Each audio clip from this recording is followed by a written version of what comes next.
या गोद्रुमे नित्यानंद महाजन पतियाचे नाम हट जिबेर कारण। दिया गोद्रुमे नित्यानंद महाजन पतियाचे नाम हट जिबेर कारण। दिया गोद्रुमे नित्यानंद महाजन पतियाचे नाम हट जिबेर कारण। गोद्रुमे नित्यानंद महाजन पतियाचे नाम हट जिबेर कारण। श्रद्धावान जन है, श्रद्धावान जन है, श्रद्धावान जन, श्रद्धावान जन है, श्रद्धावान जन है।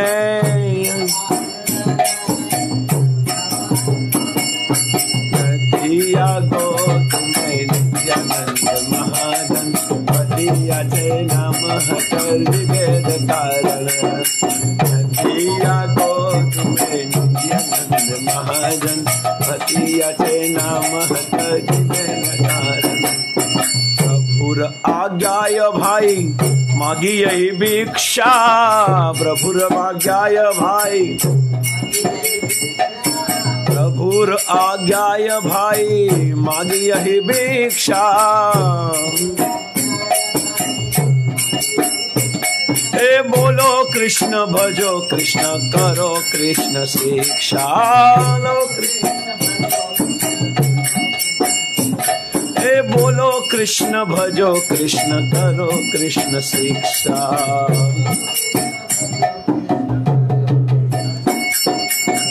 दिया गोद्रुमे नित्यानंद महाजन पतियाचे नाम हट जिबेर कारण। दिया गोद्रुमे नित्यानंद महाजन पतियाचे नाम हट जिबेर कारण। अपराध शून्य होय लो कृष्ण नाम, अपराध शून्य होय, अपराध शून्य होय लह कृष्ण नाम। कृष्ण माता कृष्ण पिता कृष्ण धन प्राण। ओ कृष्ण माता कृष्ण पिता कृष्ण धन प्राण।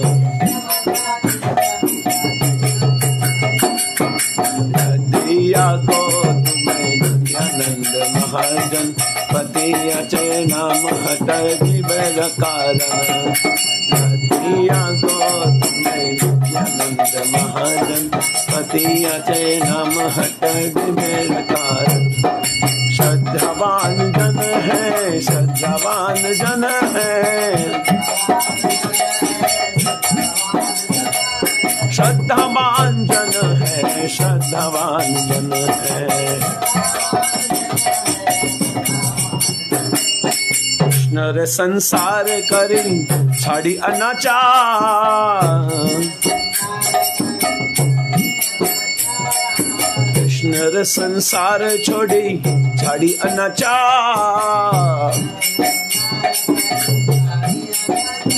ए जीवे दया कृष्ण नाम सर्वधर्म सार।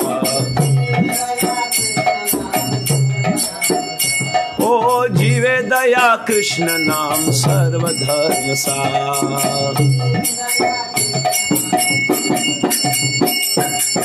दिया गोद्रुमे नित्यानंद महाजन पतियाचे नाम हट जिबेर कारण।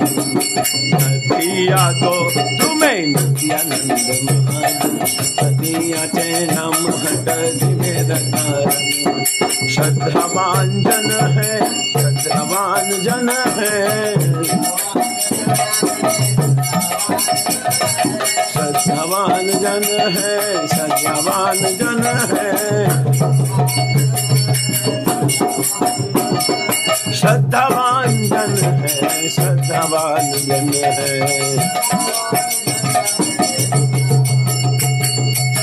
दिया गोद्रुमे नित्यानंद महाजन पतियाचे राम दुनिया में आनंद महाजन नामो हटो जीवेर कारण। जय राधा माधव कुंज बिहारी, जय राधा माधव गोपी जन वल्लभ गिरिवरधारी। यशोदानंदन भज जन रंजन, यशोदानंदन भज जन रंजन। यमुना तीरवनचारी,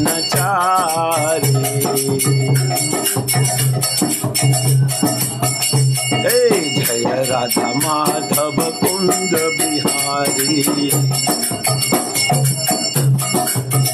हरे कृष्णा कृष्ण कृष्णा हरे हरे, हरे राम राम राम हरे हरे।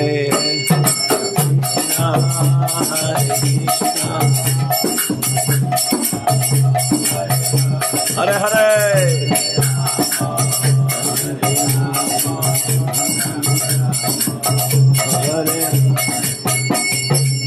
भज गौरांगो कह गौरांगो, लोह गौरांगेर नाम रे।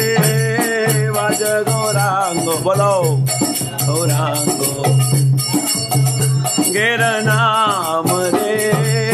भज गौरांगो कह गौरांगो, लोह गौरांगेर नाम रे।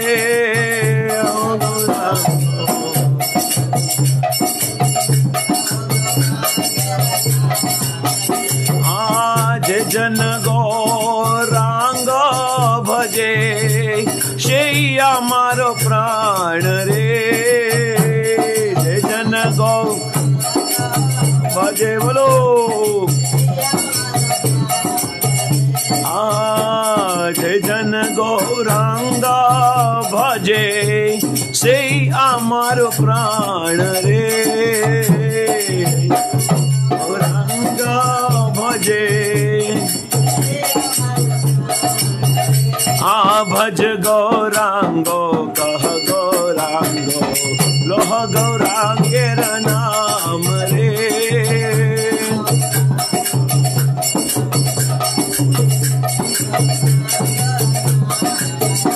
आजे जाना गौरांगो भजे, সেই আমার প্রাণ রে।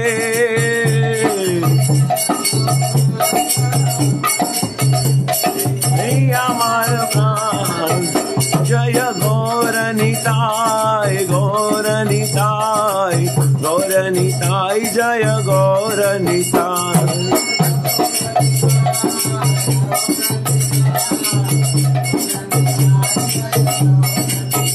जय नित्यानंद राम, जय नित्यानंद राम, नित्यानंद राम जय नित्यानंद राम।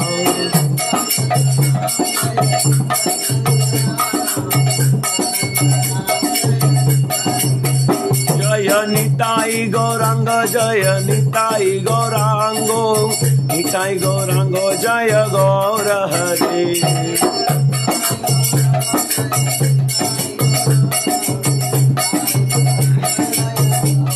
हरे जय जय प्रभुपाद, प्रभुपाद, प्रभुपाद, प्रभुपाद।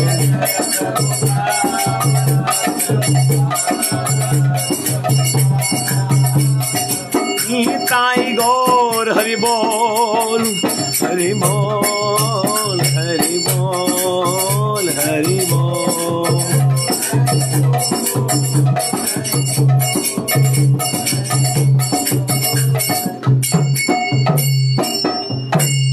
गौर हरि प्रेमानंदे।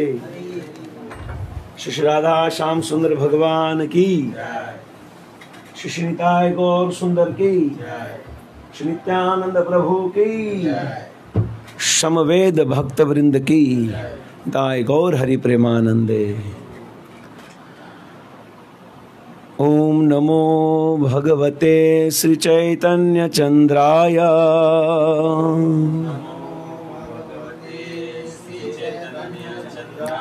ओम नमो भगवते श्री चैतन्य चंद्राय।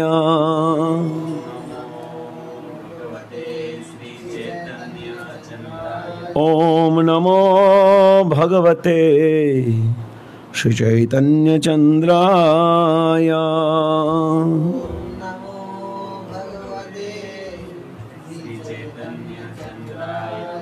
ओम ज्ञानतिमिरन्धस्य ज्ञानं जनशलाकया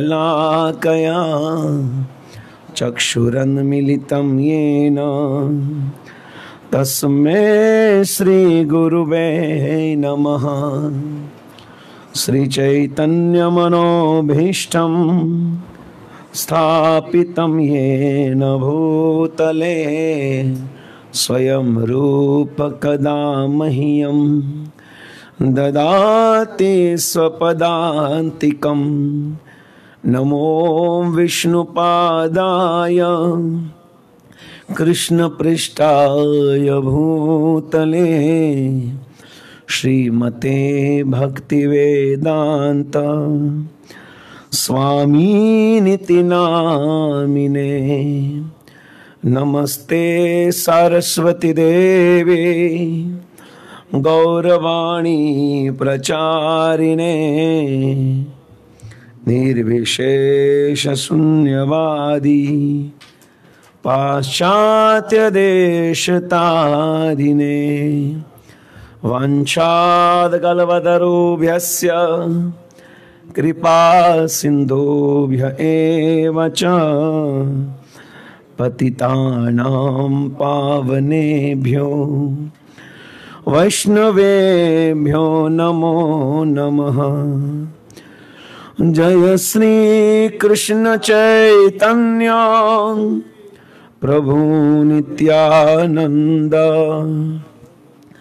श्री अद्वैत गदाधर शिवासादि श्री गौर भक्तवृंद। हरे कृष्णा कृष्णा कृष्णा हरे हरे हरे राम राम राम हरे हरे। हरे कृष्णा कृष्णा कृष्णा हरे हरे हरे राम राम राम हरे हरे। हरे कृष्णा कृष्णा कृष्णा हरे हरे हरे राम राम राम हरे हरे।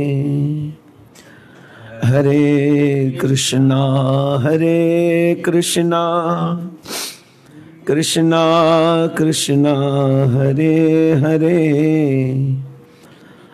हरे राम राम राम हरे हरे। हरे कृष्णा सर्वप्रथम अंतर्राष्ट्रीय कृष्ण भावना संघ इस्कॉन वराछा मंदिर की ओर से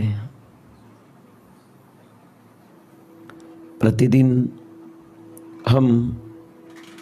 कल हमने चैतन्य महाप्रभु के पार्षदों के विषय में सुना था। तो हम सुबह का जो सत्र है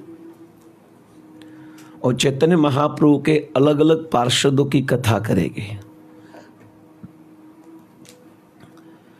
चैतन्य महाप्रभु के विषय में हम सब जानते हैं, हम सब अवगत हैं।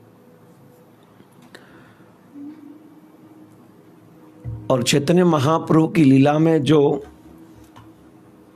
इस कलयुग में सहयोग करने के लिए जो उनके पार्षद आए, उनके पार्षदों की कथा को हम सुनने का प्रयास करें। चैतन्य महाप्रभु के पार्षदी की कथा को हम यहाँ पर सुबह के सत्र में सुनेंगे। तो आज हम सुनने वाले हैं श्री कृष्ण चैतन्य प्रभु नित्यानंद। तो नित्यानंद प्रभु के विषय में आज हम सुनने वाले हैं कि वास्तव में नित्यानंद प्रभु कौन है। और उससे पूर्व हम आज इस 18 तारीख को 18 अप्रैल को एक वर्ष पूर्व सूरत में बहुत भक्तों की दीक्षा हुई थी, हरिनाम दीक्षा हुई थी, ब्राह्मण दीक्षा हुई थी। तो एक आध्यात्मिक रूप से देखा जाए कि आज उनका जन्मदिन है। 1 साल हुआ उनके जन्म का। शास्त्र में जन्मों के विषय में बताते हैं, उनमें से एक जन्म जो है वो माता पिता के द्वारा जन्म होता है बालक का, शुक्र जन्म जिनको कहते हैं। और एक जन्म है उनको द्विज, दूसरा जन्म कहा जाता है। गुरु जब शिष्य को दीक्षा देते हैं तब उनका आध्यात्मिक जन्म होता है। जब हरिनाम दीक्षा को हम लेते हैं तो हमारा जन्मदिन होता है। तो आज हमारा आध्यात्मिक जन्मदिन है, 1 वर्ष हुआ है। तो आप सभी जो भक्तों ने दीक्षा ली है उन सभी भक्तों को सबसे पहले तो मैं खूब खूब अभिनंदन देना चाहता हूं। और आज के दिन मैं आपसे यही प्रार्थना करना चाहता हूं कि आपकी मति गुरु गौरांग में, भगवान कृष्ण की भक्ति में और वैष्णव भक्तों में, उनकी सेवा में लगी रहे।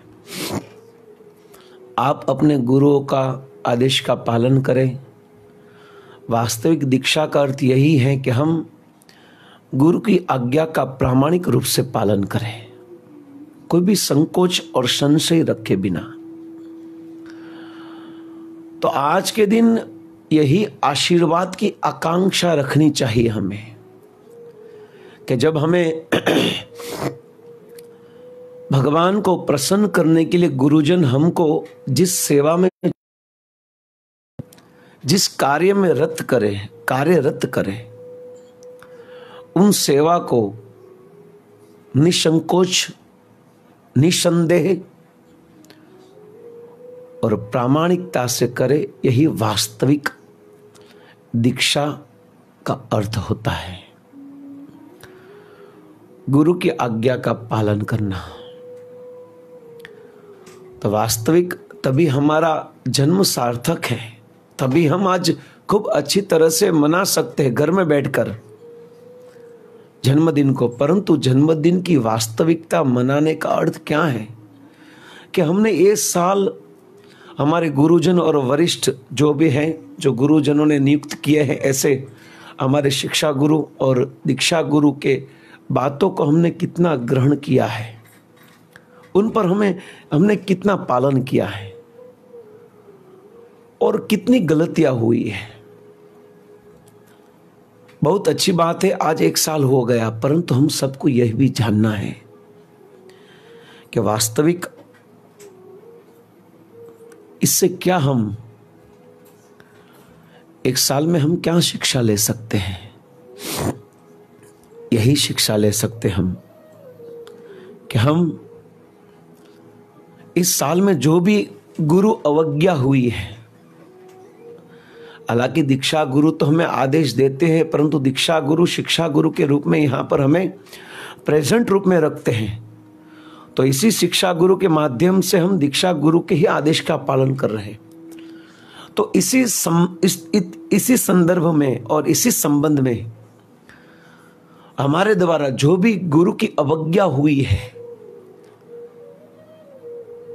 तो आज हमें उनको स्मरण करके न करने का प्रायश्चित करना, यही हमारे जन्मदिन मनाने की वास्तविक अर्थ होता है। जन्मदिन मनाने का वास्तविक अर्थ होता है कि हमसे जो भूल हो गई है उन भूल का प्रायश्चित करना, और आज से ही हम एक अलग स्फूर्ति के साथ, एक अलग ऊर्जा के साथ हम गुरु आज्ञा को पालन करने में दौड़े।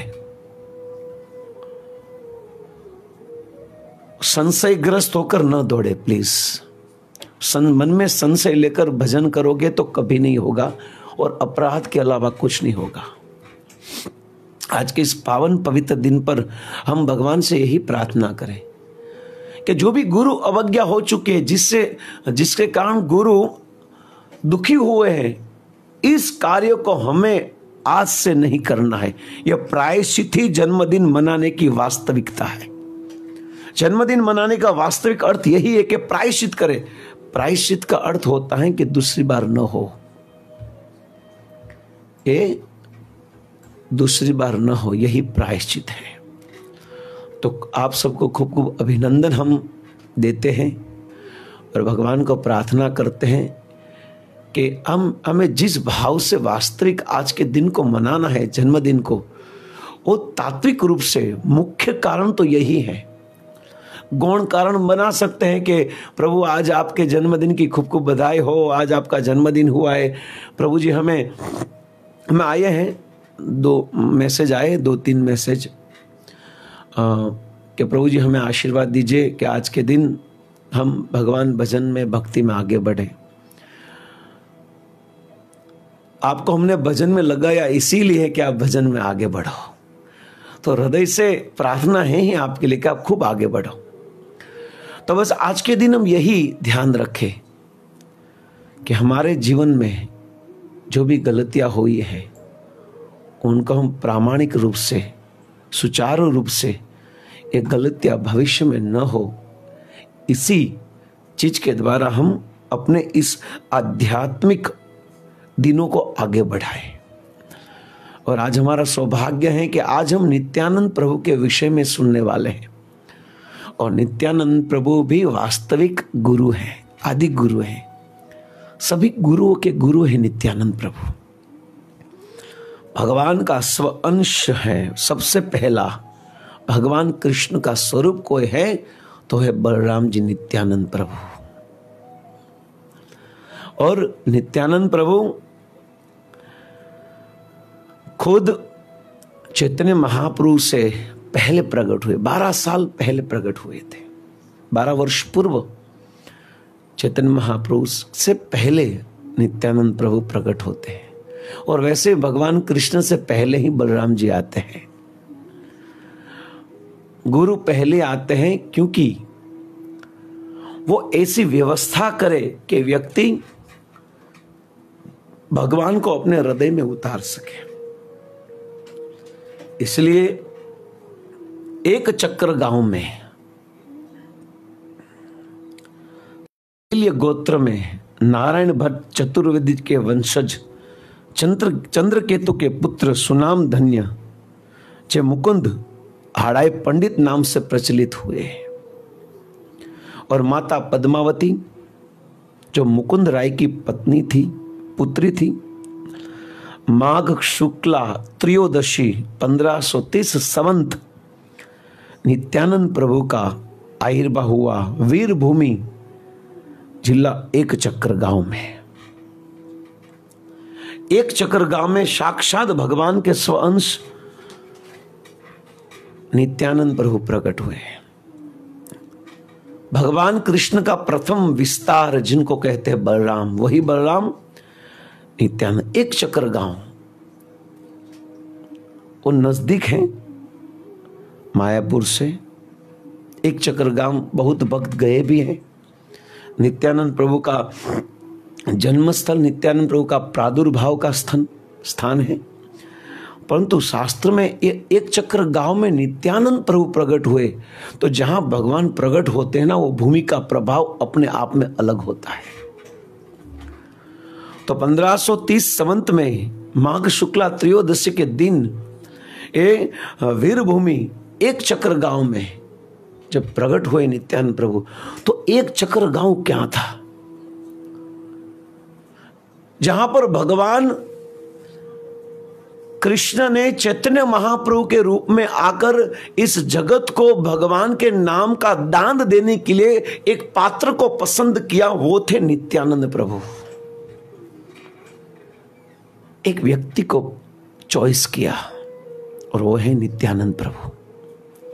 चैतन्य महाप्रभु के इस प्रेम को, इस नाम को ये पूरे भारत में प्रचार करने के लिए चैतन्य महाप्रभु ने अपना अमूल्य धन नित्यानंद प्रभु को दिया। कृष्ण चैतन्य महाप्रभु के हृदय का जो ये अमूल्य कृष्ण प्रेम धन था, ये प्रेम धन नित्यानंद प्रभु रूपी तिजोरी में रखा था और उनको कहा था कि आप इनका प्रचार करो। एक चक्र गांव में यही नित्यानंद प्रभु प्रकट हुए थे। महाभारत में वर्णन आता है एक चक्र गांव नाम क्यों पड़ा और वहां पर क्या हुआ था। महाभारत में दुर्योधन ने भीष्म को उकसाया। आप सब जानते हो, 9वें दिन दुर्योधन ने पितामह भीष्म के साथ मीटिंग की और न कहने का शब्द किया है और कहा कि वास्तविक आप युद्ध हमारे पक्ष में नहीं कर रहे हो।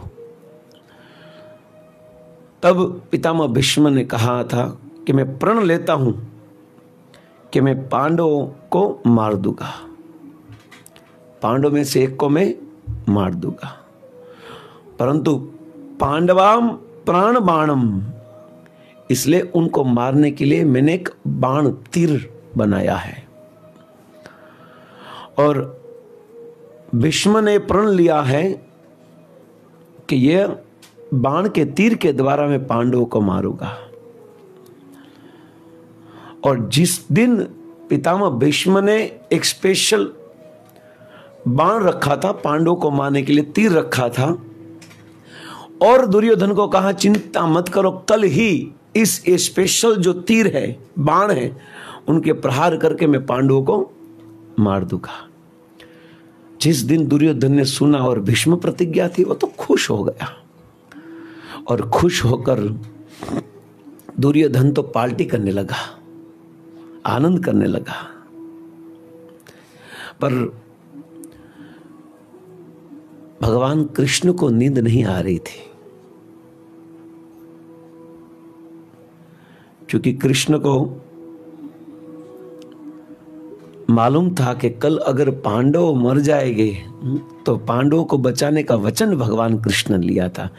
क्योंकि पांडवों का समर्पण भाव कृष्ण के प्रति था, इसलिए पांडवों को बचाने की जवाबदारी कृष्ण की थी।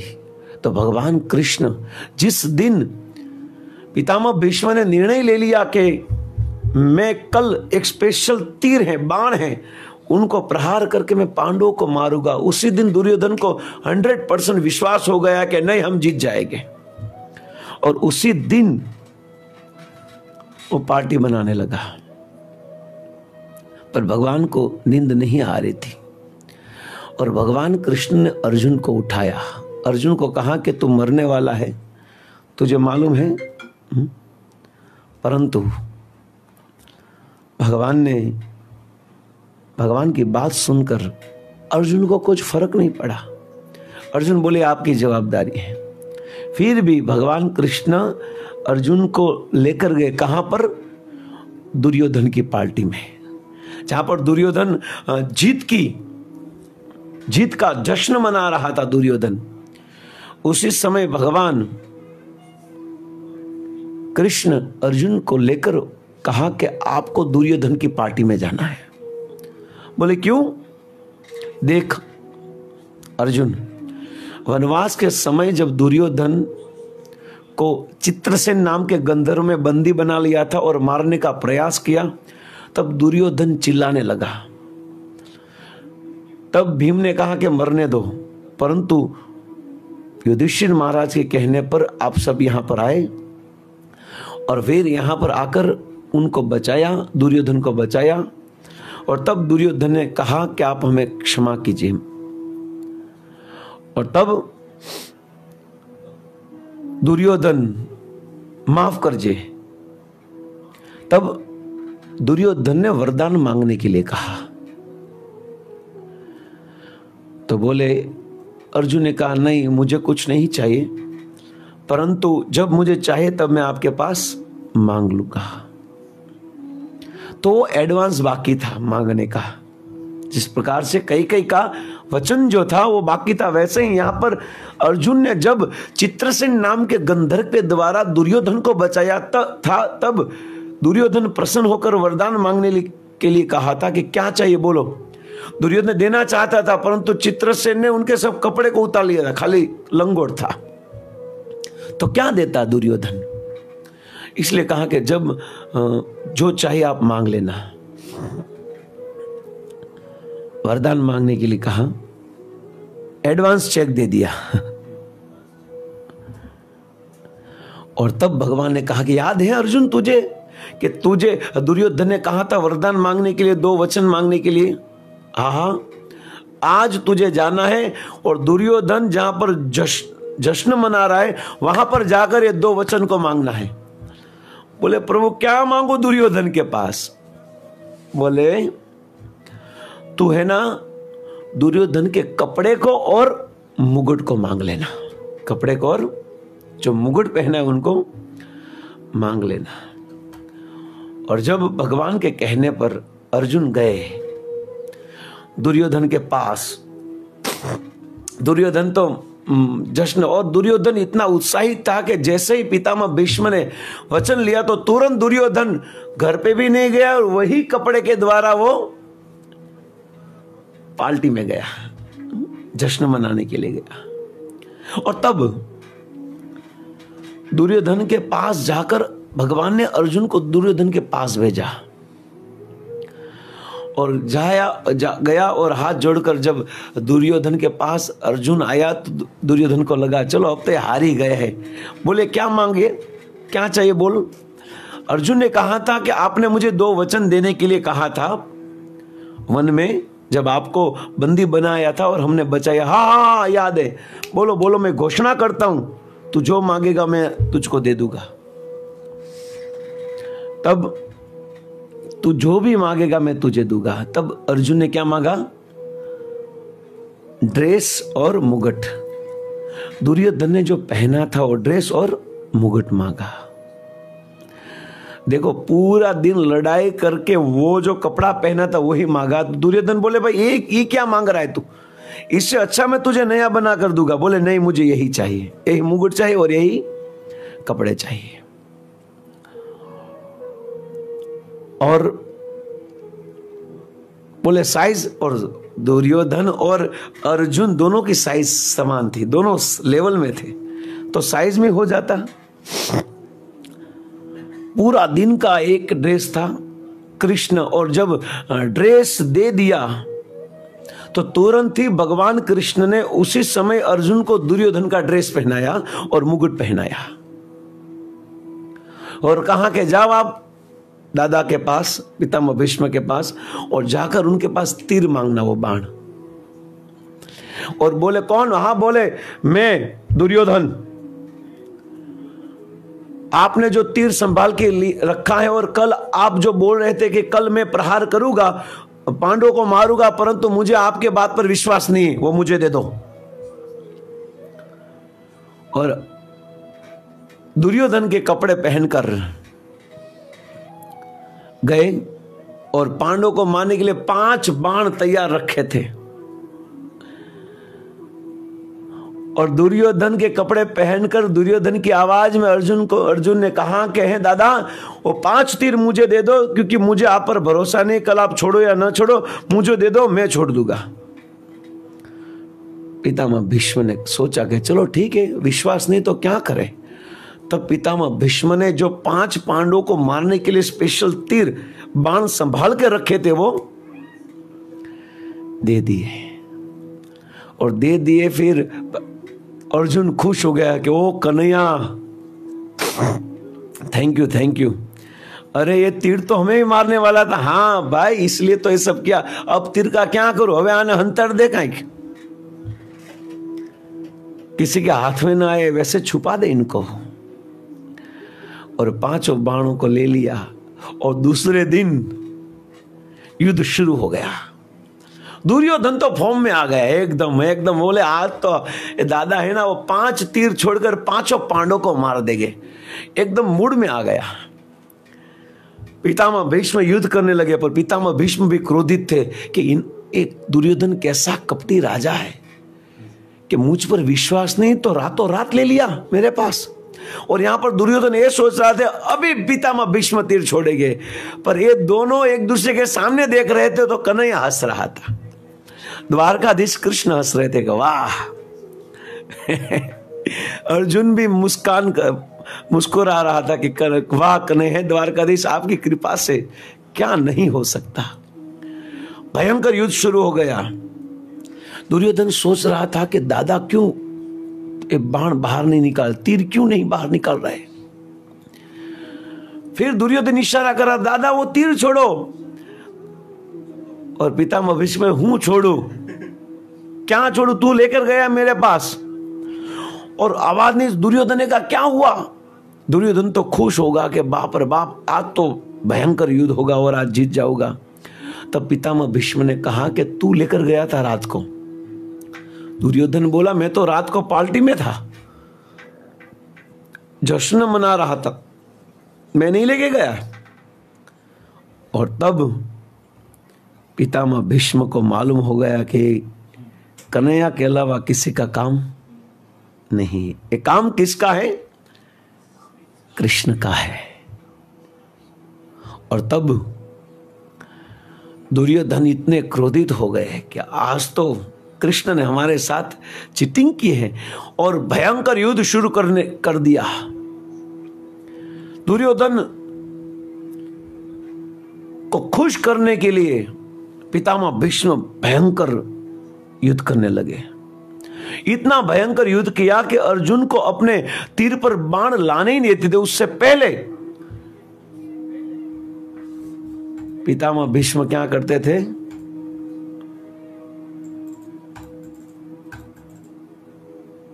तो उससे पहले ही पितामह भीष्म वो जो तीर था जैसे ही धनुष्य में लाता ना तो तुरंत उनको तोड़ देते। तब ऐसा लगा कि निश्चित भगवान को लगा कि इतना भयंकर प्रहार कर रहा है पितामह भीष्म, मुझे अपने भक्त को बचाना पड़ेगा। इसलिए भगवान नीचे उतरे और जो टूटा हुआ जो पहिया था वो पहिए को उठाया, क्योंकि भगवान अपने भक्त अर्जुन की रक्षा करने के लिए इतने उत्साहित थे कि अपने सुदर्शन चक्र को बुलाना भूल गए और जो पहिया था उनको ले लिया, क्योंकि आज चक्र का काम पहिया करेगा। और सुदर्शन चक्र लेना ही भूल गए और मैं चक्र ने फेंकी। और जब सुदर्शन चक्र लेना भूल गए और मैं चक्र ने फेंकी दी तो चक्र एक जगह पर पड़ू। जब भगवान ने इसी चक्र को फेंक दिया और ये चक्र जहां पर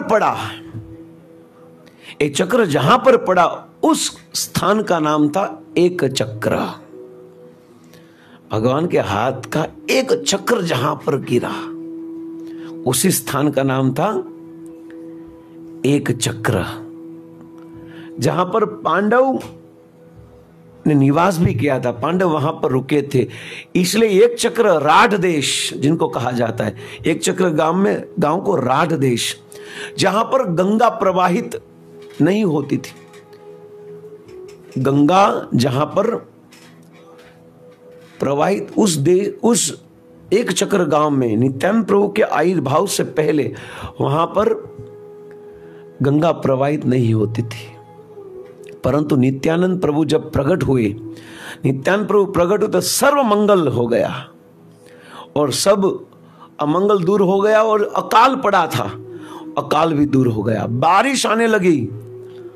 और क्योंकि समस्त गुण गण धाम नित्यानंद राम, समस्त गुणों के जो धाम है, समस्त गुण के जो समूह के जो धाम है, ऐसे भगवान नित्यानंद प्रभु जो साक्षात बलराम है, वो एक चक्र गांव में प्रकट हुए और प्रकट होते ही वो गांव में दुकाल था, वो क्या हो गया? नष्ट हो गया, अकाल दूर हो गया और वहां पर बारिश गिरने लगी। यह नित्यानंद राम, नित्यानंद प्रभु जो स्वयं बलराम जी हैं वो प्रकट हुए। पर चैतन्य चरितामृत में क्या नित्यानंद प्रभु के तत्व के विषय में क्या कहा है? सर्व अवतारी कृष्ण स्वयं भगवान, ताहार द्वितीय देह श्री बलराम। सर्व अवतारी कृष्ण स्वयं भगवान, जो सभी अवतारों के भी स्रोत हैं, वो भगवान कृष्ण चैतन्य महाप्रभु स्वयं भगवान कृष्ण जो है, सर्व अवतारी कृष्ण स्वयं भगवान। जितने भी अवतार हैं उन सब के अवतारों के भी अवतारी जो है वो कृष्ण। ताहार द्वितीय देह श्री बलराम, अपनी लीला को आगे बढ़ाने के लिए क्या किया? स्वयं भगवान कृष्ण ने अपने अंदर से एक दूसरा द्वितीय देह, एक दूसरा स्वरूप प्रकट किया, वो था बलराम। श्वांश स्वयं अपने अंदर से अपने ही जैसे एक स्वरूप को प्रकट किया जिनका नाम था बलराम। और यही बलराम कौन है? नित्यानंद प्रभु। चैतन्य चरितामृत में कहते हैं, एक ही स्वरूप दूय भिन्न मात्र काय, आद्य काव्य व्यूह कृष्ण लीला रसहाय। एक ही स्वरूप दुय भिन्न मात्र काय, स्वरूप तो एक ही है, बस शरीर अलग अलग है। काय यानी शरीर अलग है, एक ही स्वरूप है। श्री प्रभुपाद जी को कहा गया था कि कृष्ण और बलराम में क्या अंतर है? बोले कोई अंतर नहीं, एक व्हाइट कृष्ण है और एक ब्लैक कृष्ण है, दोनों कृष्ण ही हैं। एक स्वरूप दुय भिन्न मात्र काय, और आद्य काव्य व्यूह कृष्ण लीलार सहाय।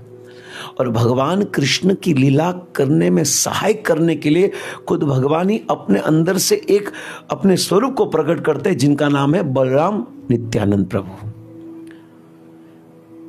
और यही सर्व अवतारी कृष्ण स्वयं भगवान, ताहर द्वितीय देह श्री बलराम।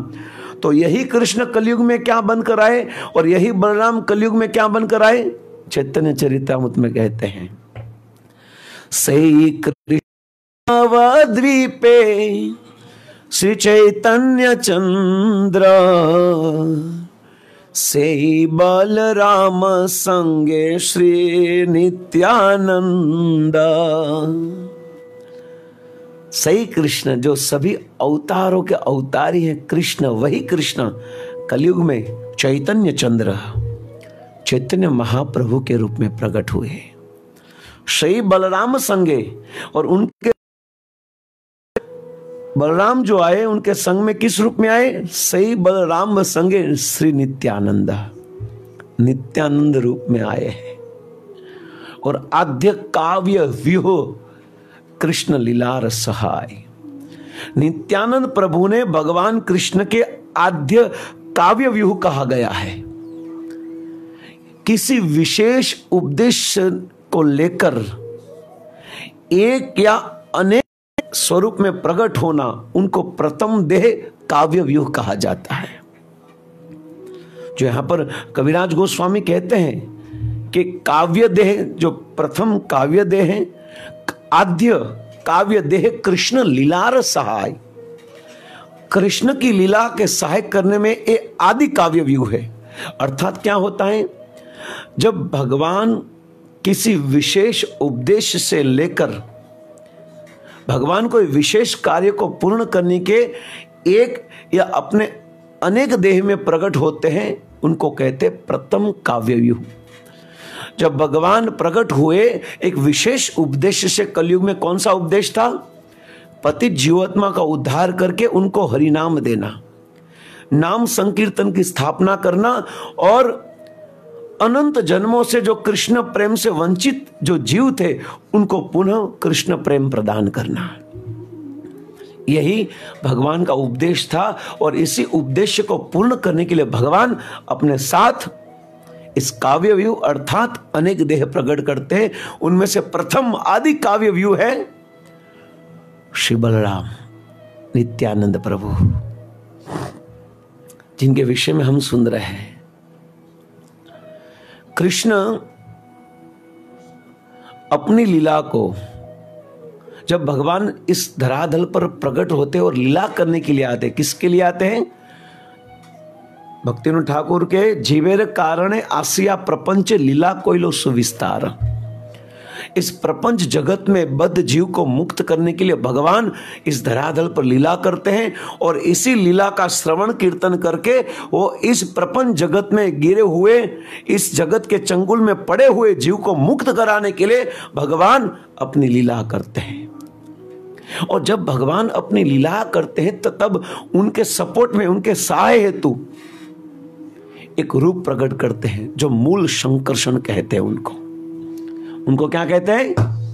मूल संकर्षण, अपनी लीलाओं में सहायक करने के लिए। तो बलराम स्वयं रूप थी, स्वयं नित्यानंद प्रभु भगवान के स्वयं रूप से भगवान कृष्ण की 6 प्रकार की सेवा करते, 6 रूप प्रकट करते हैं। स्वयं भगवान के लीला सहाय में करने के लिए भगवान बलराम जी के स्वरूप में 6 रूप प्रकट करते हैं। एक स्वयं बलराम, प्रथम स्वयं बलराम, फिर संकर्षण, महासंकर्षण, तीसरा कारण दक्षाय विष्णु, चौथा क्षीरोदक्षाय विष्णु, पांचवा गर्भदक्षाय विष्णु और छठा अनंत शेष।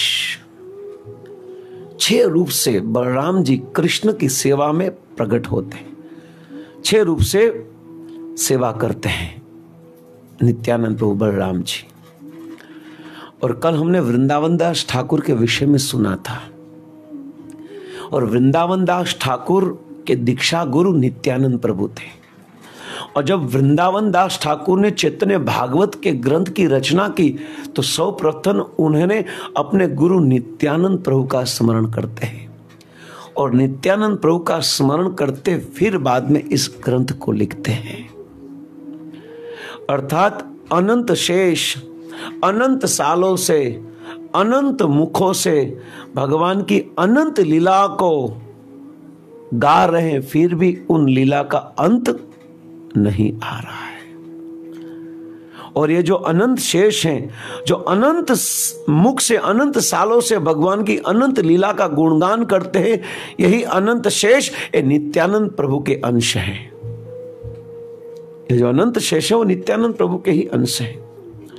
तो सोचो, नित्यानंद प्रभु के की कथा में सबसे पहले तो हमें यह सीखना है कि नित्यानंद प्रभु का एक स्वरूप था जिनके अंदर अनंत मुख थे, तो अनंत मुख से भगवान का स्मरण करते हैं। तो हम भी सबसे पहले, हमारे पास तो एक मुख है, तो हो सके उतने ज्यादा हम भी एक मुख से भगवान का गुणगान करें। और चैतन्य महाप्रभु का जो बहुमूल्य रत्न था, बहुमूल्य जो रत्न है ना, वो गुप्त स्थान में रखा जाता है। जो बहुत महंगी चीज होती है वो हम कहाँ रखते हैं? गुप्त स्थान में रखते हैं। बहुमूल्य रत्न को गुप्त स्थान में राखे शकाय, गुप्त स्थान में रखा जा सकता है। इसलिए चैतन्य महाप्रभु ने अपने जो नाम, गुण, रूप और जो लीला है, ये सब नित्यानंद प्रभु के हृदय में रख दिया है। चैतन्य महाप्रभु ने जो इस धरातल पर आए थे नाम गुण रूप लीला और बद्ध जीव का उद्धार करने के लिए, ये जो बहुमूल्य चीज थी, इनको चैतन्य महाप्रभु ने नित्यानंद प्रभु के हृदय में ट्रांसफर कर दी, उनके हृदय में रख दी। अमूल्य चीज को, कौन सी थी अमूल्य चीज?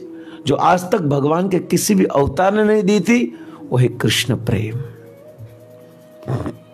कृष्ण प्रेम जो था वो नित्यानंद प्रभु के हृदय में स्थित कर दिया। इसलिए वृंदावन दास ठाकुर कहे छे अपने चैतन्य भागवत में, जो नित्यानंद प्रभु का गुणगान करता है और उनकी शरण लेता है, जो नित्यानंद प्रभु का गुणगान करता है और नित्यानंद प्रभु की शरण लेता है, उन पर शिव और पार्वती प्रसन्न हो जाते हैं और उनकी सभी इच्छाओं को पूर्ति करते हैं। क्यों? क्योंकि भगवान शिव और पार्वती के जो आराध्य देव है वो शंकर्षण है। प्रमाण भागवत 5वां स्कंद 17वां अध्याय और प्रथम श्लोक। शिव और पार्वती के आराध्य देव कौन है? शंकर्षण अर्थात नित्यानंद प्रभु। इसलिए जो भी व्यक्ति अगर नित्यानंद प्रभु का गुणगान करता है तो क्या होता है? उन पर भगवान शिव और पार्वती प्रसन्न हो जाते हैं। इसी नित्यानंद प्रभु की कथा को हम सुन रहे हैं। जो हमने कहा कि माघ शुक्ल त्रयोदशी के दिन संवत 1530 में नित्यानंद प्रभु का आविर्भाव वीरभूमि जिला एक चक्र गांव में हुआ और बचपन में उनका नाम था चिदानंद। क्या था? नित्यानंद प्रभु का बचपन का नाम था चिदानंद। और जब नित्यानंद प्रभु का आविर्भाव हुआ, प्रकट हुए, उनके बाद चैतन्य महाप्रभु प्रकट हुए संवत 1542 आई थिंक, यानी 12 साल के बाद चैतन्य महाप्रभु प्रकट हुए। और बचपन से ही नित्यानंद प्रभु का नाम था चिदानंद, अर्थात जिनका चेहरा चंद्र समान था। बहुत सुंदर थे चिदानंद जी बचपन, क्योंकि साक्षात बलराम जी हैं। जो भी उनको देख लेता ना तुरंत प्रभावित हो जाता। बचपन में ही अपनी लीला की शुरुआत कर दी थी। बचपन से ही अपने मित्रों के साथ एक कोई पबजी नहीं खेलते थे, लूडो गेम नहीं खेलते थे, कार्टून नेटवर्क नहीं देखते थे। बचपन से ही चिदानंद जो थे नित्यानंद प्रभु, वो लाइव नाटक करते थे, क्योंकि थे लक्ष्मण ना, नित्यानंद प्रभु से बलराम लक्ष्मण एक ही है तीनों। तो वो उनके भगवान राम और कृष्ण की लीला का क्या करते थे? अनुकरण करते थे। और रामायण, लक्ष्मण थे इसलिए पसंद था, रामायण का नाटक कर रहे थे। प्रतिदिन अपने मित्रों के साथ रामायण का नाटक करते थे और खुद रामायण में लक्ष्मण खुद बनते थे, क्योंकि ओरिजिनल वही थे। और लक्ष्मण का रूप खुद धारण करते थे और फिर नाटक करते थे। एक दिन इस रामायण के इस चरित्र में जब मेघनाथ द्वारा जब तीर लग जाता है लक्ष्मण जी को, वो लीला आई। और पहले स्क्रिप्ट हो जाती थी कि देखो भाई, नित्यानंद प्रभु कहते कि मैं लक्ष्मण हूं, मेघनाथ कोई बनकर आएगा, वो क्या करेगा? वो तीर फेंकेगा और मैं बेहोश हो जाऊंगा। और फिर हनुमान जी को एक बना रहता है, हाँ मैं हनुमान, आपको फिर जड़ी बूटी लेकर आना है, जय हनुमान जय श्री राम बोलते हुए, ठीक है। और फिर आकर आपको वो जड़ी बूटी को मुझे सूंघाना है, फिर मैं होश में आऊंगा, ठीक है। आज का नाटक यहाँ तक रहेगा। तो वैसे ही नाटक शुरू किया और युद्ध शुरू कर दिया। और युद्ध में यही नित्यानंद प्रभु जो लक्ष्मण बने थे, वो नित्यानंद प्रभु को मेघनाथ ने तीर मार दिया और तुरंत बेहोश हो गए। बेहोश हो गए तो तुरंत हनुमान जी गए, हाँ, प्रभु श्री रामचंद्र ने कहा जाओ, अगर आप मेरे सच्चे भक्त हो तो कल सुबह होते पहले, कल सूर्य उदय से पहले ही आप जड़ी बूटी को लेकर आओ। तो जो हनुमान का जो पात्र हनुमान जो बने थे, वो हनुमान ने गदा लेने उपड़ो ही तो जाओ लेवा। और जब हनुमान जी नाटक में जड़ी बूटी लेने के लिए गए तो बीच में उनकी मां मिल गई।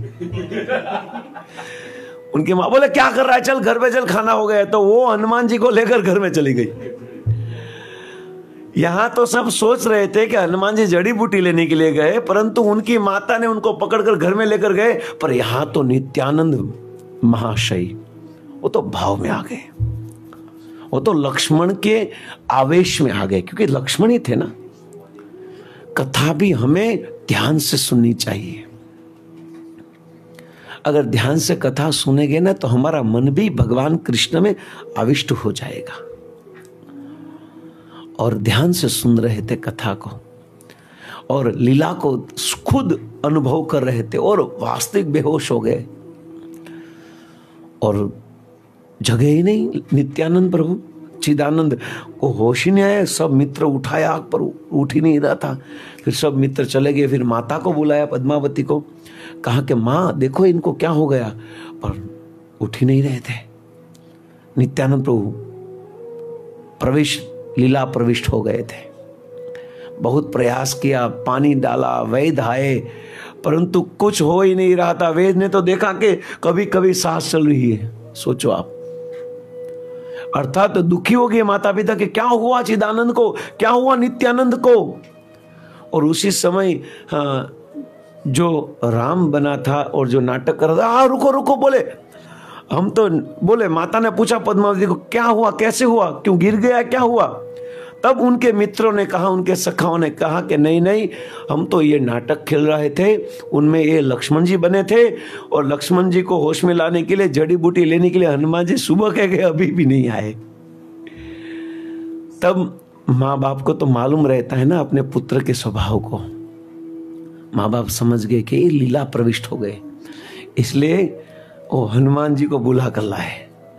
और हनुमान जी को बुलाकर लाए और साथ में कोई पेड़ की जड़ी बूटी उठाकर लाए, कोई डाली तोड़ी लाए वहां से, और वो डाली को तोड़कर जय श्री राम करते हुए आए।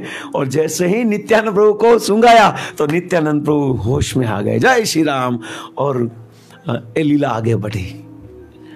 तो नित्यानंद प्रभु की बचपन की ऐसी लीला थी, जिस लीला में नित्यानंद प्रभु भावावेशा में हो जाते थे।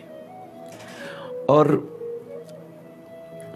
नित्यानंद प्रभु 11-12 साल के हो गए और एक दिन उनके घर में, नित्यानंद प्रभु के घर में, नित्यानंद प्रभु के पिता का नाम था हडाई पंडित। हडाई पंडित के घर में एक साधु आए और साधु आए और घर पे आकर भोजन किया। और भोजन करने के बाद हडाई पंडित, जो नियम है वैष्णव परिवार में कि वैष्णव को भोजन करना है और उनको दक्षिणा देनी है, और जब दक्षिणा देने के लिए गए तो बोले मुझे दक्षिणा नहीं चाहिए, पर मुझे और कुछ चाहिए। हाँ गुरुजी मांगे, पहले वचन दो। बोले ठीक है, आपको वचन देता हूँ, आपको जो भी चाहे वो मैं दे दूंगा। तो नित्यानंद प्रभु के पिता हडाई पंडित ने ऐसा सोचा होगा, क्या मांगेगा, ज्यादा से ज्यादा धन अनाज मांगेगा, ये मांगेगा, दे देंगे, गुरु को देने में क्या प्रॉब्लम है, क्योंकि गुरुजनों को हम जितना देते हैं ना उतना 100 गुना हमारे पास आता है। पर गुरु को और गुरुजनों को देने में हम जितना कपट करते हैं ना प्रभु, भगवान खींच कर ले लेंगे आपके पास, जितने होंगे उससे भी ज्यादा, जो भी होगा वो सब खींच कर ले लेंगे। अगर गुरुजनों को देना सीखोगे ना प्रभु, हमारे भक्तों को जो भक्ति की सहाय में अगर कुछ देना सीखोगे ना, तो भगवान वो 100 गुना करके आपको देगा। अगर कुछ शंका और संशय के साथ नहीं दोगे ना, जो भी होगा ना वो खींच कर लपट कर ले लेंगे, रहने नहीं देंगे वो। एक वैष्णव को तो यही होना चाहिए। हाँ मैं वचन देता हूं, मैं आपको दे दूंगा। हाँ बोला। तब वो गुरु ने कहा कि मुझे आपका पुत्र चाहिए, चिदानंद चाहिए। पुत्र को मांग लिया। पिता क्या करे, प्राण, अगर इससे प्राण मांगा होता तो अच्छा रहता, परंतु क्या मांग लिया, पुत्र को मांग लिया। जिस प्रकार विश्वामित्र जी अयोध्या में आते हैं और दशरथ महाराज के पास राम और लक्ष्मण को मांगते हैं, दशरथ को थोड़ा भी पसंद नहीं आता है। ऐसे दशरथ की स्थिति में जो हडाई पंडित थे, उनको भी अपने पुत्र नित्यानंद को देने में एक थोड़ा भी अच्छा नहीं लग रहा था, पर क्या करे, गुरु को वचन दे दिया है। इसलिए गुरु के वचन को पालन करने के लिए अपने हृदय पर पत्थर रखकर, जिस प्रकार से दशरथ महाराज ने अपने हृदय पर पत्थर रखकर राम और लक्ष्मण को विश्वामित्र को दे दिया था, वैसे यहां पर आड़ाई पंडित ने भी अपने हृदय पर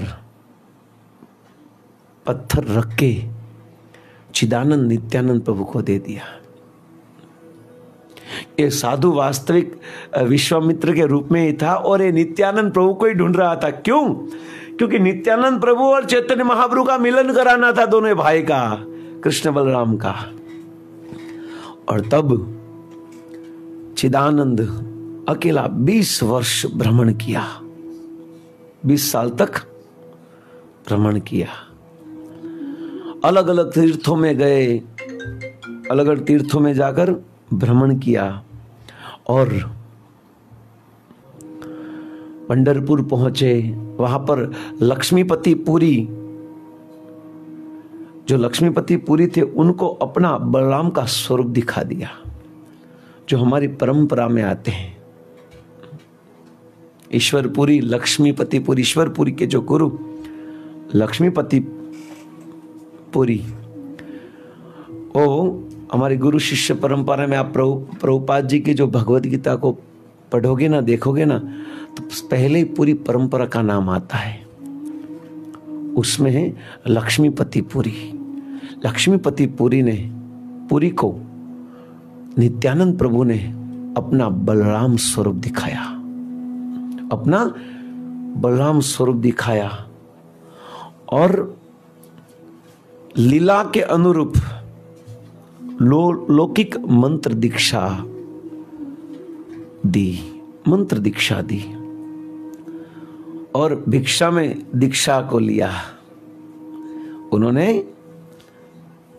दीक्षा ली लक्ष्मीपति पुरी के पास, लक्ष्मी तीर्थ जिनको कहते हैं, लक्ष्मीपति, और जिनके शिष्य बनते हैं माधवेंद्रपुरी, और माधवेंद्रपुरी के बनते हैं ईश्वरपुरी, और ईश्वरपुरी के बनते हैं स्वयं चैतन्य महाप्रभु, और फिर रूप सनातन सब आगे परंपरा आती है। तो लक्ष्मीपति पुरी के पास क्या किया? दीक्षा ली, मंत्र दीक्षा ली, और फिर चले गए भ्रमण में, और वहां से वो मथुरा गए, नित्यानंद प्रभु वृंदावन गए, और वृंदावन में आकर ही नित्यानंद प्रभु भावावेश में आ गए, भाव विभोर हो गए, पागल हो गए, क्योंकि खुद बलराम जी थे और कृष्ण के साथ बहुत लीला की थी। ब्रज को देखकर, इस ब्रज भूमि को देखकर ही नित्यानंद प्रभु के अंदर प्रेमाविष्ट हो गया, प्रेम भावावेश हो गया। और अचानक भाव में आकर नित्यानंद प्रभु बोलने लगे, हे भैया, हे कन्हैया आप कहां हो, हे कृष्ण आप कहां हो, भैया आप कहां हो, और जोर जोर से जमीन के साथ पछाड़ मारने लगे, जमीन के साथ टकराने लगे, भाव में आ गए। और इसी भाव से देख रहे थे पूरे ब्रज को। और नित्यानंद प्रभु बहुत दिन ब्रज में रहे, क्योंकि नित्यानंद प्रभु साक्षात बलराम जी है। ब्रजेंद्र नंदन जय सचिसुत है, बलराम हैलो निताय। और बलराम कौन है? निताय है। इसलिए हमें समझना है कि कृष्ण है वो चैतन्य महाप्रभु, ब्रजेंद्र नंदन जय सचिसुत है। ब्रजेंद्र नंदन ही चैतन्य महाप्रभु है, और बलराम हैलो निताय। और जो बलराम है वो कौन है? निताय है, नित्यानंद प्रभु है। चैतन्य महाप्रभु ने राधा कृष्ण के प्रेम धन जो अमूल्य था, ये राधा कृष्ण के अमूल्य प्रेम के धन को नित्यानंद प्रभु के तिजोरी में रखा था, और इस राधा कृष्ण के प्रेम को चिरकाल तक इसी हृदय में रखा, नित्यानंद प्रभु के अंदर रखा, नित्यानंद प्रभु के हृदय में रखा। क्योंकि यह कृष्ण चैतन्य महाप्रभु यह कृष्ण प्रेम को नित्यानंद प्रभु के हृदय में ही रखना, उनके द्वारा ही प्रचार करना चाहते थे। और यह चैतन्य महाप्रभु की कृपा से चैतन्य महाप्रभु की कृपा सुलभ न थी। इसीलिए हम सब वैष्णव समाज में कहते हैं कि चैतन्य महाप्रभु डायरेक्ट हम कृपा प्राप्त नहीं कर सकते जब तक नित्यानंद प्रभु की कृपा न हो। नित्यानंद प्रभु की कृपा से ही हमें चैतन्य महाप्रभु की कृपा मिलेगी। याद रखिए, डायरेक्ट कोई चैतन्य महाप्रभु की कृपा को प्राप्त नहीं कर पाएगा।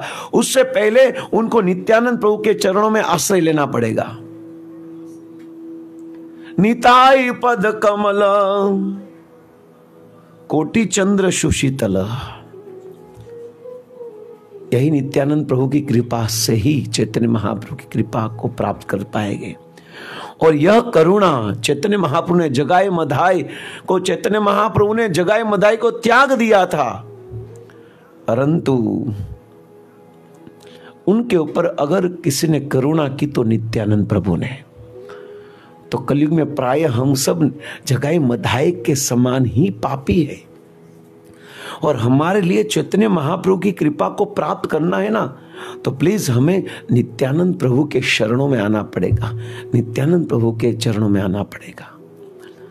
और नित्यानंद प्रभु को चैतन्य चरितामृत भागवत में क्या कहते हैं? अवधूत, अवधूत शिरोमणि। क्या कहते हैं?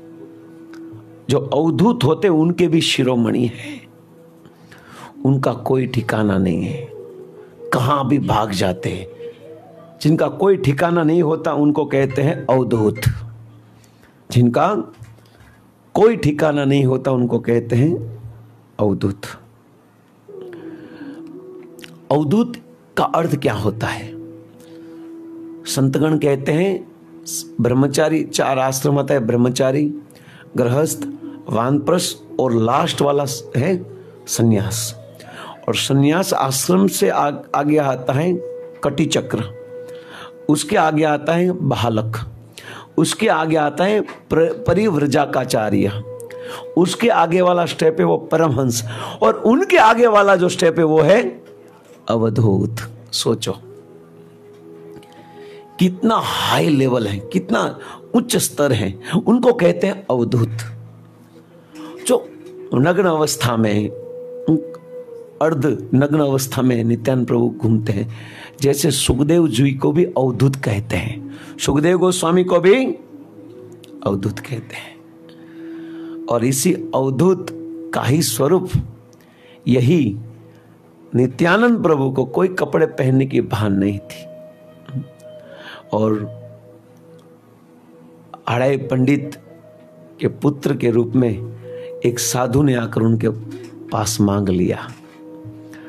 नित्यानंद प्रभु जैसे ही घर को त्याग दिया, जैसे ही नित्यानंद प्रभु ने घर को त्याग कर जब भ्रमण में चले गए तो तुरंत उनके माता पिता ने भी अपना शरीर छोड़ दिया। नित्यानंद प्रभु ने पूरे भारत भर में भ्रमण किया। क्यों? कोई प्रश्न पूछे, नित्यानंद प्रभु को भारत भर में भ्रमण करने की क्या आवश्यकता थी? क्योंकि वो चैतन्य महाप्रभु को ढूंढ रहे थे। वो पूरे भारत में अपने प्राण, अपने स्वामी, अपने आराध्य भगवान कृष्ण गौरांग महाप्रभु चैतन्य महाप्रभु की खोज में थे, इसलिए हर जगह पर देखा, आवाज कर रहे थे, है गौरा, है कृष्ण, है कृष्ण। परंतु जब नित्यानंद प्रभु मायापुर नवद्वीप में आए, जब नित्यानंद प्रभु मायापुर नवद्वीप में आवाना था, चैतन्य महाप्रभु स्वयं अंतर्यामी जान गए कि मेरे प्राण आने वाले हैं, जिनके द्वारा मैं प्रचार कराऊंगा नामहट्ट के माध्यम से, ये मेरे प्राण आने वाले हैं। इसलिए चैतन्य महाप्रभु ने पार्षदों को कहा कि आप सब जाओ, क्योंकि जब मायापुर में आए, नवद्वीप में आए, तब चैतन्य महाप्रभु खोजते खोजते नित्यानंद प्रभु, तो नित्यानंद प्रभु नंदन आचार्य के घर में रहे, नंदन आचार्य के घर में रहे, और वहां पर रहे तो बाहर नहीं निकलते थे। नित्यानंद प्रभु ने सोचा कि जब तक भगवान मेरे पास ना आए तब तक मैं बाहर नहीं निकलूंगा, क्योंकि मैं उनको खोजने के लिए पूरा भारत भ्रमण किया और मुझे उनकी सेवा करनी है, तो पहले मैं उनका दर्शन करूंगा, बाहर ही नहीं निकलूंगा। तो नंदनाचार्य के घर से बाहर ही नहीं निकले। और जब चैतन्य महाप्रभु को मालूम हो गया कि नित्यानंद प्रभु नंदनाचार्य के घर में है, तो तुरंत चैतन्य महाप्रभु ने अपने पार्षदों को कहा कि जाओ और नंदनाचार्य के घर में जाओ और नित्यानंद प्रभु को बुला कर लाओ। सब चैतन्य महाप्रभु के पार्षद गए, परंतु नित्यानंद प्रभु को नहीं देखा। नित्यानंद प्रभु तो चैतन्य महाप्रभु का स्मरण कर रहे थे। सब लोग आए, परंतु नित्यानंद प्रभु को कोई नहीं देख सका। नित्यानंद प्रभु चाहते थे कि मैं पहले चैतन्य महाप्रभु का दर्शन करूं, मेरे स्वामी का दर्शन करूं। श्रीमती राधा रानी जब प्रागट्य हो चुका इस धरातल में, तब राधा रानी की आंख बंद थी। वृषभानु और कीर्तिदास सुंदरी को यही चिंता थी कि कब ये सुंदर स्त्री, सुंदर कन्या की आंख बहुत सुंदर है, परंतु आंख देख नहीं पा रही, क्या करे। और जब नंद और यशोदा कृष्ण को साथ में लेकर वृषभानु राजा के घर आए, और तब भगवान चुपके से श्रीमती राधा रानी के पास चले गए, और जब कृष्ण ने अपना चेहरा राधा रानी को दिखाया, तब राधा रानी ने अपनी आंख खुली। क्योंकि राधा रानी ने सोचा कि मेरी आंख खुले ना, तो सबसे पहले किसका दर्शन करूं? कृष्ण का। नित्यानंद प्रभु की इच्छा यही थी कि मैं सबसे पहले नवदीप मायापुर में किसका दर्शन करूं? चैतन्य महाप्रभु का। अगर आपने सुना होगा तो वर्णन आता है, बलराम जी की भी आंख बंद थी। बलराम जी की भी आंख बंद थी, पर जब उन्होंने कृष्ण का दर्शन किया तो बलराम जी की आंख, यही बलराम जी नित्यानंद प्रभु के रूप में थे। उन्होंने सोचा कि जब मैं कृष्ण का दर्शन करूं ना, तभी चैतन्य महाप्रभु का दर्शन करूं ना, तभी बाहर निकलूंगा। इस भाव को स्वयं अंतर्यामी भगवान कृष्ण गौरांग महाप्रभु समझ गए, और समझकर, सुनकर, जानकर अपने प्राण प्रिय और अपनी लीला में सहायक करने हेतु अपने स्वअंश खुद आद्य काव्य व्यूह के रूप में जो है, वो नित्यानंद प्रभु बलराम जी को मिलने के लिए खुद गौरांग महाप्रभु आ रहे थे। और जैसे ही गौरांग महाप्रभु नंदनाचार्य के घर में आए और कहा कि कहां छिपा कर रखा है मेरे धन को? नंदनाचार्य, मेरे प्राण को आपने कहां छिपा कर रखा है? जैसे ही आवाज को सुना, नित्यानंद प्रभु पागल हो गए, और नित्यानंद प्रभु नंदनाचार्य के घर से बाहर निकले। हाँ गौरा, हाँ गौरा, हाँ कृष्ण, हाँ कृष्ण करके गौरांग महाप्रभु और नित्यानंद प्रभु का महामिलन हुआ। दोनों आलिंगन कर दिए। बहुत बिछड़े हुए थे ना। त्रेता में जो राम और लक्ष्मण थे, द्वापर में जो कृष्ण बलराम थे, यही कलयुग में गौर और निताई थे। गौरांग महाप्रभु, नित्यानंद प्रभु ने दोनों का मिलन, क्या अद्भुत! एक स्वामी और सेवक का मिलन, एक प्रेमी और प्रेमिका का मिलन भी कह सकते हैं, क्योंकि बलराम जी भगवान कृष्ण के पांचों रस से सेवा करते हैं, उनमें माधुर्य भी आ जाता है। और नित्यानंद प्रभु खूब प्रसन्न हो गए। दोनों ने आलिंगन किया, आंख में से आंसू। चैतन्य महाप्रभु की आंखों से नित्यानंद प्रभु का पूरा शरीर भीग गया, और नित्यानंद प्रभु के आंखों में से निकलने वाले अश्रु से चैतन्य महाप्रभु का पूरा दिव्य शरीर भीग गया। ऐसे संत कहते कि 5 घंटे तक गौर और निताई का मिलन रहा। दोनों एक दूसरे का गुणगान कर रहे थे। क्या मिलन होगा इस संसार में, अद्भुत मिलन। और बाद में सब लोग कहने के, प्रभु प्रभु हरि बोल, हरि बोल। और जैसे मिलन हुआ गौरांग महाप्रभु का और नित्यानंद प्रभु का, तो सब नाचने लगे और गाने लगे, हरे कृष्णा हरे हरे, हरे राम राम राम हरे हरे। नित्यानंद प्रभु और चैतन्य महाप्रभु का मिलन हुआ। नित्यानंद प्रभु चैतन्य महाप्रभु के आदेश के अनुसार चलने लगे और श्रीवास ठाकुर के वहां रहने लगे। नित्यानंद प्रभु श्रीवास ठाकुर के वहां रहने लगे। जो श्रीवास, मालिनी देवी जो उनकी पत्नी थी, वो उम्र में बड़ी थी, नित्यानंद प्रभु से बड़ी थी, इसलिए अपना पुत्र मानती थी। नित्यानंद प्रभु को, अपने पुत्र के समान ही रखती थी। परंतु नित्यानंद प्रभु तो अवधूत थे। नित्यानंद प्रभु जब गंगा में जाते थे और कूदकर पानी के अंदर चले जाते थे और मगर के साथ खेलते थे। अवधूत तो उनको ही बोलते ना, मगर के साथ क्रीड़ा करते थे। उनकी पूंछ को पकड़कर गोल गोल घुमाते थे, सोचो आप। और अद्भुत इनका कार्य था, पुत्र के समान रखते थे यहां पर। अगर और गोल गोल घुमाकर मगर को गोल गोल घुमाकर मगर को बोलते थे, बोल कृष्ण का नाम, बोल कृष्ण का नाम।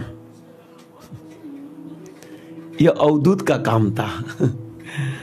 अपने प्रभु की लीला में सहाय करने के लिए आए। और मुरारी गुप्त चैतन्य मंगल में, चैतन्य महाप्रभु जंगल में जब जाते हैं, तब झारखंड के जंगल में जाते, तब क्या कहते थे?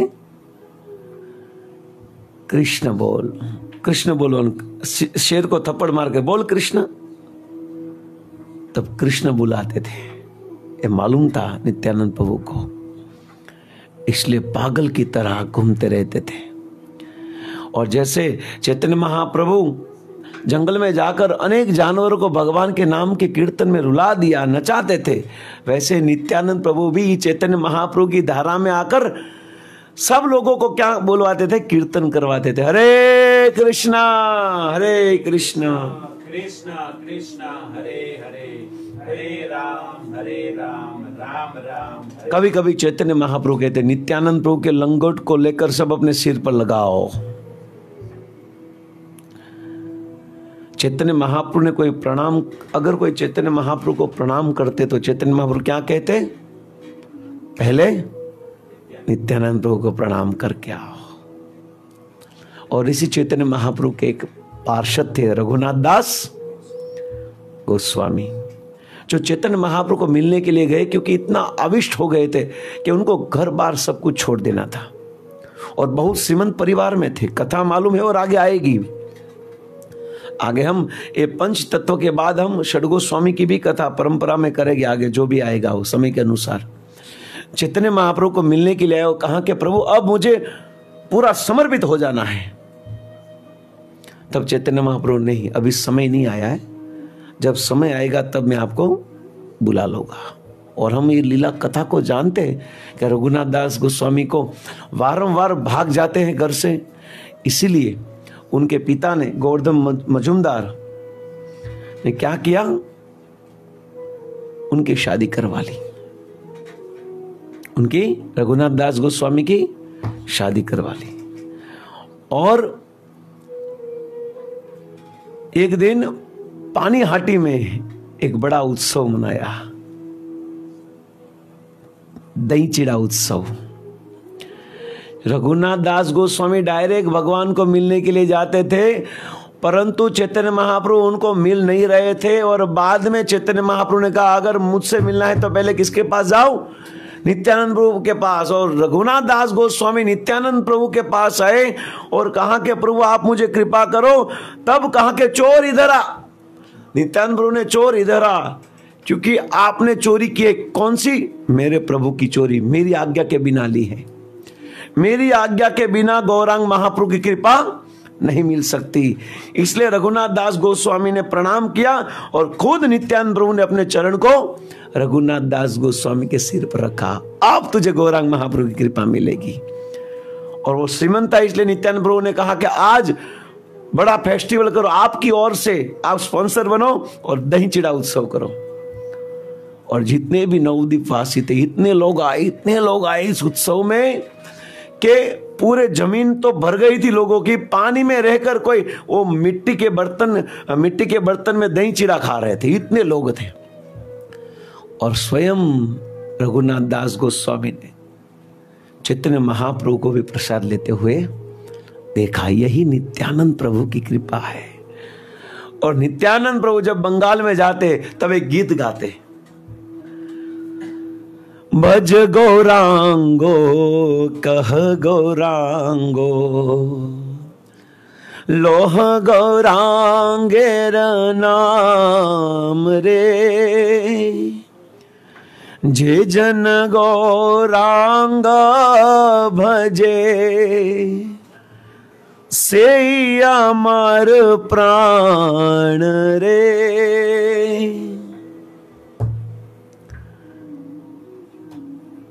से अमर प्राण रे, जे जन गौरांग भजे, से अमर प्राण रे। वीडियो प्रसाद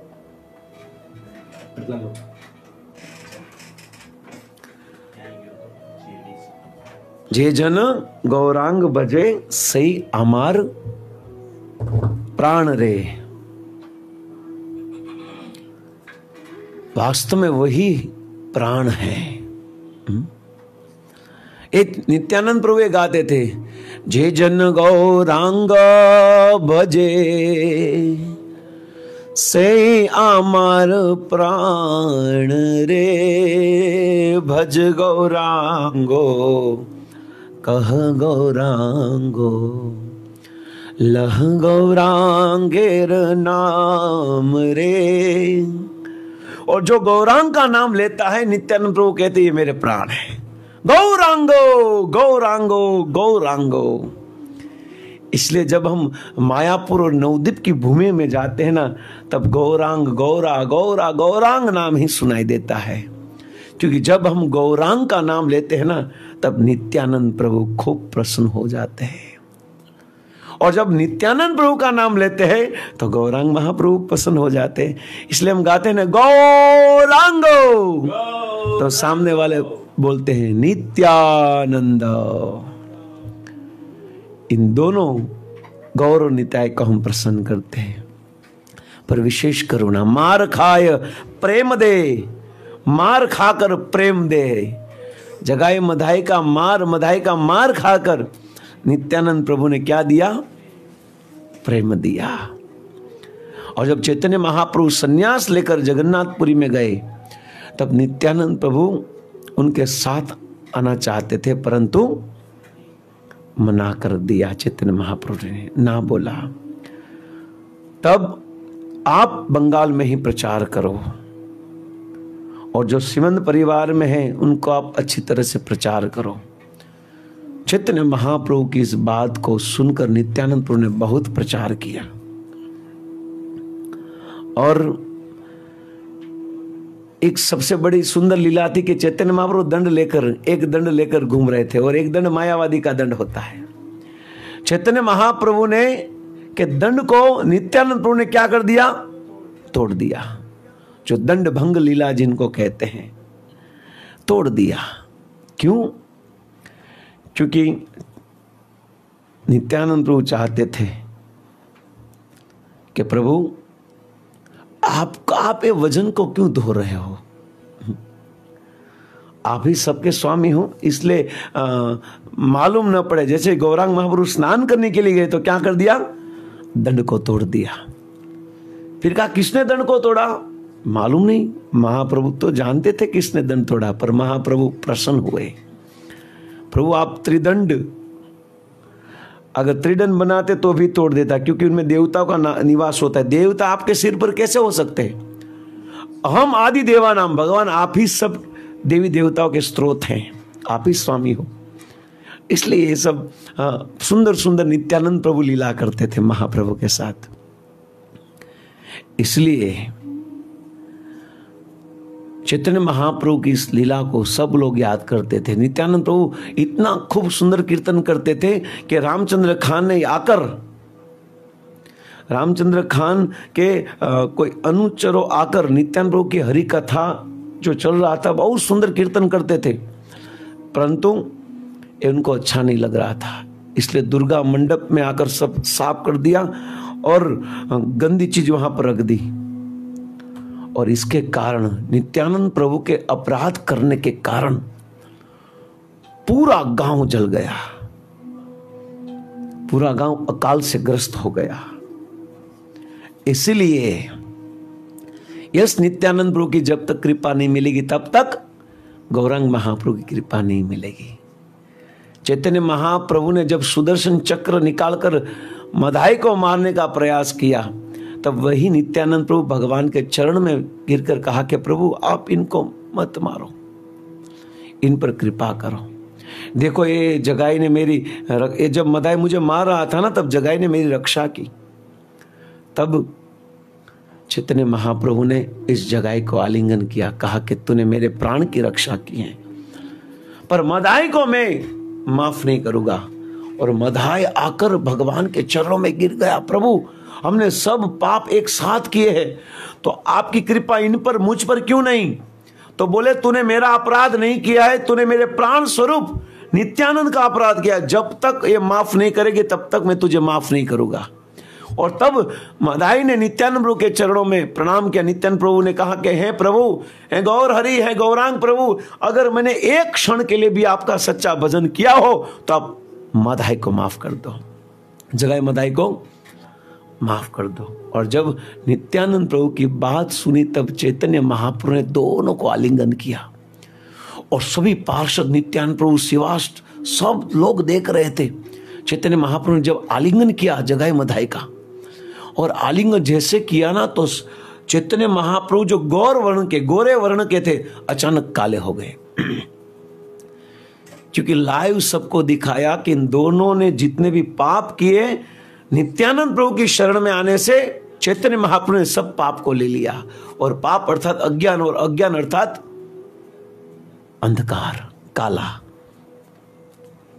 और जब चैतन्य महाप्रभु गौर में से काले हो गए तो सब लोग आश्चर्यचकित हो गए। अद्वैत आचार्य को मालूम पड़ गया कि ये हमारा कृष्ण जो है श्याम वर्ण के हो गए, पर वापस उनको गौर वर्ण का करना है, तो क्या करो, कीर्तन करना पड़ेगा। और जबरदस्त कीर्तन हुआ, हरे कृष्णा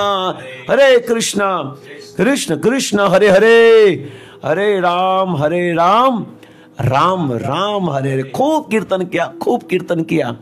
और जैसे कीर्तन शुरू किया तो धीरे धीरे जो काले कलर के श्याम वर्ण के कृष्ण थे, गौर थे, वो धीरे धीरे गौर कलर के हो गए। गौरांग महाप्रभु गोरे कलर के हो गए। यही नित्यानंद प्रभु ने फिर नाम हट की स्थापना की। सत्संग जो प्रोग्राम होता है उनकी स्थापना नाम हट के जो संस्थापक हैं वो कौन है? नित्यानंद प्रभु। और हरिदास ठाकुर के साथ जगाई मुद्दा का उद्धार किया, और हरिदास ठाकुर के साथ हर जगह पर प्रचार करते थे। नित्यानंद प्रभु की इच्छा थी कि मैं गौरांग प्रभु की लीला में सेवा करूं। नित्यानंद स्वरूप पूर्वे अहि आर लक्ष्मण, लघु भ्राता हय करे रामे रसायन। नित्यानंद प्रभु जो लक्ष्मण थे और लघु भ्राता राम के छोटे भाई थे, तब रामी चरित सब दुखेर कारण, स्वतंत्र लीलाय दुखे सहे न लक्ष्मण। छोटे भाई बन के प्रभु श्री रामचंद्र की लीला में बहुत सहन किया। नित्यानंद प्रभु के पास सेवा की भावना, ये सेवा का भाव सीखना है। बहुत सहन किया। और नित्यानंद प्रभु ने कितनी सेवा की। गाली देते थे, नित्यानंद प्रभु को गाली देते थे, फिर भी वो बोलते बोलो कृष्ण, कहो कृष्ण, लो कृष्ण नाम, कृष्ण माता, कृष्ण पिता, कृष्ण धन प्राण। कोई गाली देते थे, कोई गुणगान करते थे, फिर भी कोई फर्क नहीं पड़ता था। सेवा भाव सीखनी चाहिए हमें नित्यानंद प्रभु के पास। श्रील प्रभुपाद जी कहते हैं कि मैं राजा का पुत्र हूं, कृष्ण का पुत्र हूं, फिर भी नरक रूपी अमेरिका में मैं प्रचार करने के लिए गया था, मात्र गुरु और गौरांग की प्रसन्नता के लिए। इसलिए रामायण में प्रथम दिन जब 14 साल का वनवास हुआ, तब से लक्ष्मण जी क्रोधित थे, परंतु रामचंद्र उनकी कुछ चलने नहीं देते थे, क्योंकि लघु भ्राता थे ना, इसलिए कुछ भी बोल नहीं पा रहे थे। और जो भी राम कहते वो सुनना पड़ता है। प्रथम दिन जब भील की जाति में रहे और वहां पर पहली रात को जब वट वृक्ष के नीचे बैठकर और दूध से जब प्रभु श्री रामचंद्र ने अपनी जटा को बनाया, तब लक्ष्मण जी बहुत रोए थे, बहुत दुखी थे, पर कुछ नहीं कर पा रहे थे। मन ही मन सोच रहे थे, छोटा भाई हूं ना, इसलिए मैं ज्यादा बोल नहीं सकता, अगले अवतार में बड़ा भाई बनकर आऊंगा। और फिर कई कहाँ के हैं प्रभु, आप क्यों ऐसा कर रहे हो, छोड़ो ना ये सब, कई कहाँ यहाँ दिख रही है। पर नहीं, रघुकुल रीति सदा चली आई, प्राण जाए पर वचन न जाए। ये वचन है। अयोध्या की जनता के कहने पर जब भगवान रामचंद्र ने सीता जी को त्याग दिया, अग्नि परीक्षा लेनी पड़ी, सीता जी को त्याग दिया, तब लक्ष्मण ही वाल्मीकि के आश्रम में सीता जी को छोड़ने के लिए गए थे। तब लक्ष्मण बहुत रोए थे, बहुत रोए थे। सीता जी ने उनको अपने सामने देखने के लिए कहा, पर लक्ष्मण जी ने कहा कि मैंने जीवन भर आपके चरणों के अलावा कहां देखा ही नहीं। और निषेध करिनार जाते छोट भाई, मन धरी रहे लक्ष्मण मने दुख पाए। मन ही मन लक्ष्मण को बहुत दुख हो रहा था। कृष्ण अवतार ज्येष्ठ सही कारण, इसलिए इस अवतार में बहुत सेवा की है ना आपकी प्रभु, छोटे बनकर, पर अगले अवतार में बड़ा बनकर सेवा कराऊंगा आपके पास। कृष्ण करिए नाना सुख आस्वादन है। और कृष्ण अवतार है ज्येष्ठ सही कारण, इसलिए कृष्ण अवतार में बड़े बन गए। और बड़े बनने के बाद कृष्ण पर शासन किया, इधर बैठ जा, ये नहीं करना चाहिए। जो लक्ष्मण रामचंद्र लक्ष्मण को बहुत किया था, वही लक्ष्मण बलराम बनकर इतना ही शासन किया। किस पर? कृष्ण पर। ओह, और तब जब बलराम जी है ना, भगवान कृष्ण को किसी बड़े असुर को मारना था ना, तो बलराम जी हाजिर नहीं होते तब मारते थे, क्योंकि बलराम जी करने नहीं देते थे, बलराम जी डांटते थे। इसलिए जब कालिया दमन, ब्रह्म विमोहन लीला, अघासुर, इन बड़े बड़े असुरों को मारा तब बलराम जी नहीं थे, कि बलराम जी होते तो इनको मारने नहीं देते। कभू गुरु कभू सखा कभू भृत्य लीला, पूर्वे जेने तीन भावे व्रजे कोयला लीला। ये तीनों भाव से नित्यानंद प्रभु भगवान गौरांग महाप्रभु की सेवा करते हैं, गुरु के रूप में, सखा के रूप में और भृत्य सेवक के रूप में। तो इस नित्यानंद प्रभु के पास हम सबको यही प्रार्थना करनी चाहिए। निताई पद कमल कोटि चंद्र सुशीतला। हे निताय प्रभु, हे नित्यानंद प्रभु, हम आपसे यही प्रार्थना करते हैं कि आपका चित्त जितना प्रभु के लीला में था और आपके अंदर जो सेवा का भाव था, चैतन्य महाप्रभु की इच्छा को पूरी करने का भाव था, ऐसा ही आप हमें प्रदान कीजिए। और गौरांग महाप्रभु में हमारा चित्त लगे, उनके प्रति प्रेम को प्राप्त हुए और उनकी कृपा हमें मिले, ऐसा आशीर्वाद है महाप्रभु, कृपा करके आप हमें प्रदान कीजिए। क्योंकि गौरांग महाप्रभु की कृपा को प्राप्त करने के लिए, राधा और कृष्ण दोनों की कृपा को प्राप्त करने के लिए हमें नित्यानंद प्रभु की कृपा की आवश्यकता होगी। इसलिए आज हम नित्यानंद प्रभु के श्री चरणों में प्रार्थना करते हैं कि हे नित्यानंद प्रभु, आप हम पर कृपा करो कि हम गौरांग महाप्रभु के इस कथा को, इस कृपा को और उनकी इच्छा को पूरे विश्व भर में प्रचार करने का प्रयास करें। तो आज के सत्र को हम यहाँ विराम करते हैं। देखिए, समय का कोई निश्चित नहीं हो रहा है, क्योंकि अगर हम आधी लीला करेंगे तो फिर मजा नहीं आएगा। इसलिए प्रतिदिन चैतन्य महाप्रभु के एक एक पार्षदों के विषय में हम सुनते रहेंगे सुबह के सत्र में। परंतु कल ही आपको मालूम पड़ेगा। आज हम आपको एडवांस में नहीं कहेंगे कि हम किस चैतन्य महाप्रभु की पार्षदों की कथा को सुनाने वाले हैं, हम इनको कल ही बताएंगे। तो कल हम एक विशेष चैतन्य महाप्रभु के पार्षदों के विषय में कथा लेकर आएंगे, वो हम कल सुनेंगे। आज की इस कथा को यहाँ पर विराम करते हैं। नित्यानंद प्रभु के श्री चरणों में वंदन करते हैं कि हमें गौरांग महाप्रभु की कृपा को प्राप्त दे। हरे कृष्ण कृष्ण कृष्ण हरे हरे, हरे राम राम राम हरे हरे। श्री नित्यानंद प्रभु की, श्री गौरांग महाप्रभु की, निताय गौर हरि प्रेमानंदे।